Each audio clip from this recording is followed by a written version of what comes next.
Hello everyone, আসসালামু আলাইকুম। কি অবস্থা সবার? তো আজকে আমি সকাল সকাল গেছিলাম আর কি আমার মুরগির শেডে মুরগিকে খাবার দেওয়ার জন্য।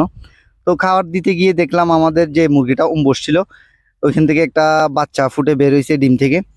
তো আমি আর সাথে সাথে আর দেরি করি নাই, যেহেতু কখন ফুটছে বলা যাচ্ছে না। তো মুরগিটার খাবারের ব্যবস্থা করার জন্য আমি কিছু চাউল নিয়ে ফেলছি।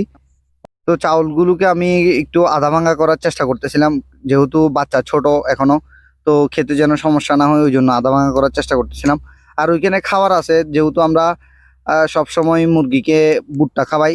তো এটা যেহেতু বাচ্চা, তো ভুট্টা আমার মনে হয় ভুট্টা খেতে পারবে না, তাই আসলে এই চাউলগুলো দেওয়া আর কি।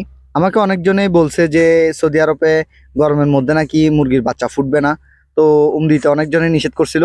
তো আমি আসলে দেখার জন্য দিছিলাম আর কি, আসলে কি ফুটানো যায় কি যায় না। তো আলহামদুলিল্লাহ আমাদের একটা বাচ্চা যখন আসছে, তো আশা করি আরগুলাও বাচ্চা ঠিকভাবে ফুটবে। তো দেখা হচ্ছে আবারও অন্য একটা ভিডিও।